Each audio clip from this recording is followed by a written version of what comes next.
on these shots, and most importantly, the camera that took them. Well, let's start off with some of the photos.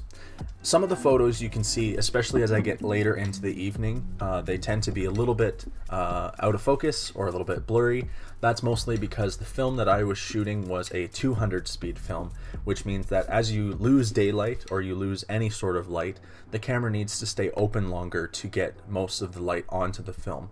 So that was just me running out of time when I was going downtown to shoot these photos. So some of the photos at the end do have a little bit of that blur or that shakiness because they were being exposed a little bit longer than I was able to keep the camera still. On some of the photos, specifically when I look at them on my computer on a bigger screen, I notice that some of them seem a little bit grainy in some areas, but not to the point where I feel like it's an issue, at least for me. Some people want just really sharp images, but that's just the quality of film itself. But I found that this camera had a little bit more grain than some other cameras that I've shot, just right out of camera. When I'm looking at these on my phone or even in the YouTube video on my phone, they typically don't show up as grainy as they do on the computer. So most likely that's just the file size being stretched open, and then you see a little bit more detail and some of those imperfections in the photo, but that's just the quality of the film. Now, what about the camera itself? I feel like I say this for every tested episode, but that's mostly because I don't have an expectation for these episodes. I just want to see if these cameras are working that I have, to either keep them for my collection or to resell them. And as for the camera itself, there are a couple things that for me aren't deal breakers, but things that other cameras might have that might be something that I would rather have than what this has. The zoom feature works well. Most point and shoots with a zoom lens, there's not much to really say about them. They just do what they need to do. The one thing I think that was something that I wasn't a huge fan of was the fact that this viewfinder I found a little bit small, and also for some reason a little bit pointy. So typically when I'm out and about, I'm wearing contacts. So when I'm wearing contacts and I'm trying to get my eye centered through the viewfinder, I find myself sometimes getting too close, just trying to get the right spot. When I'm wearing glasses, sometimes it's not as bad because they can kind of rest against my glasses. But just kind of getting the feel of where the viewfinder is to look through it perfectly takes a little bit of practice, but once you get used to it, I think this camera functions great. I think it looks great. I love clamshell designs on cameras. I love having that ability just to fold it up and put it into my pocket, especially because I don't have a case for this one. I love the fact that that keeps the lens nice and clean. We have just a few little features on the top. We have some autofocus and timing features for a timer. And then we just have a couple flash modes to do red eye reduction or just turn the flash off itself. So pretty simple point and shoot camera. I think it looks great. I love the shots that came out of it. And I think this is a camera, if you find, you're not going to be disappointed with it. For those of you who are interested in this camera a little bit more and are wanting to find one, what are some of the details about this camera? For those of you who maybe aren't interested in buying this camera, you can skip ahead to this time, but hopefully I can make this quick enough so that you can watch through it.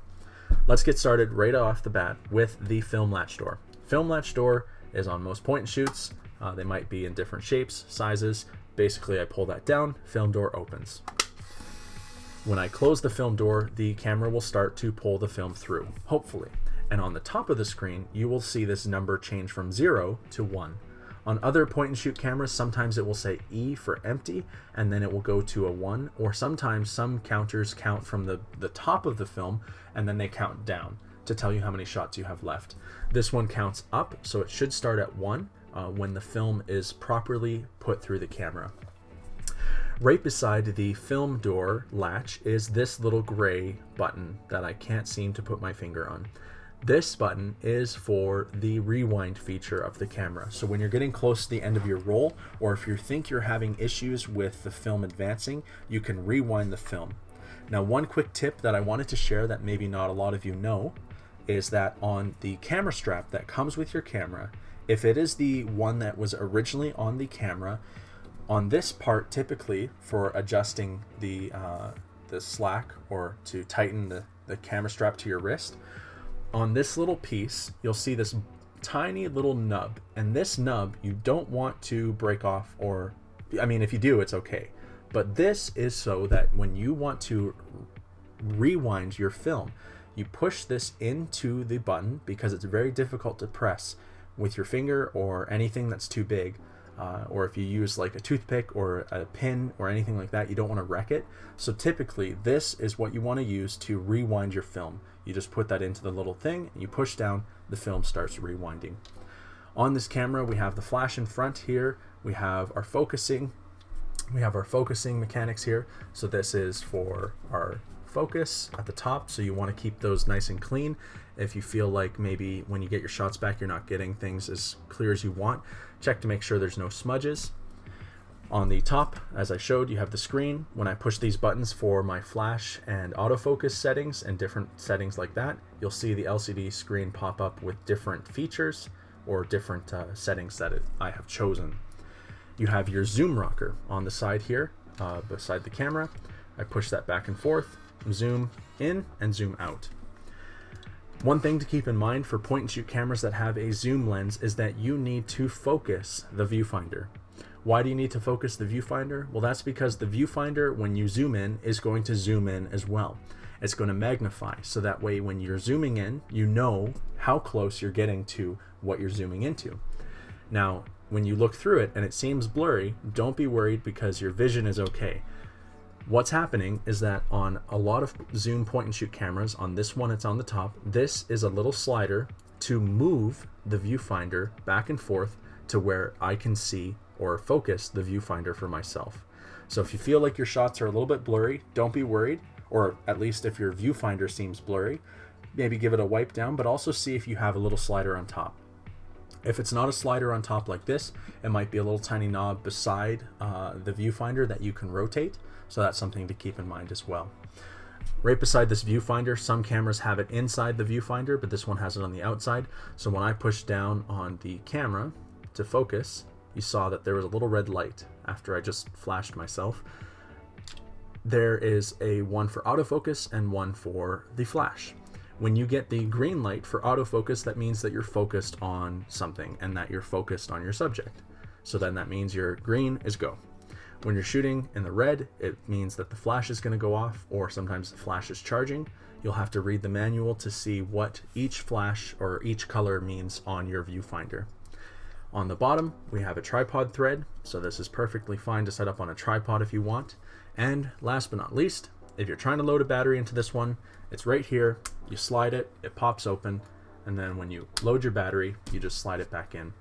You have a film door in the back. Like most point and shoot cameras, this will show you what kind of film you're shooting. If you have your camera sitting around for a little bit, it can be helpful, and then you can just go shoot your film. Hopefully that's everything that I need to show you. If you have any questions, let me know.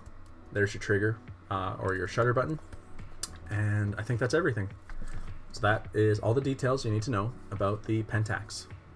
One thing that is of an importance to me typically when I'm shooting, because a lot of times I like to try to push myself a little bit to do street photography about people and that kind of thing. I want a camera that isn't very loud.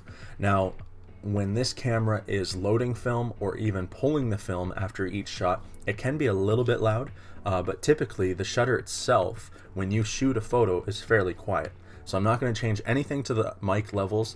This is just me shooting right from here. My mic is like 2 feet away and you can hear it here. Very quick, very quiet. And of course, like I said, I don't have film in this right now, but when you have film in it, after you take your shot, the film will advance. So then you have a couple seconds to kind of, if you take a photo, put the camera down, if that's something that you're trying to be a little bit more discreet about. So all around, great little camera. Glad I tested it. I think it looks really nice. Like I said, love the clamshell. I like the features. I actually like this little blue. It's kind of hard to see with the webcam that I'm using, but the little blue accents on the shutter button itself and the screen, I think is a really nice look. And yeah, great little camera. I recommend. Trying to make an episode short, I realized I rambled like I usually do, but I really wanted to say that I appreciate your guys' time, and I also appreciate all your guys' support. Before I go, if you have any questions about the camera that I was shooting today or any questions about film itself, please let me know. I have some more videos coming out about how to shoot film, because I know that's a question that many of you have asked me about, how to load a camera, how to shoot, and where to develop and such.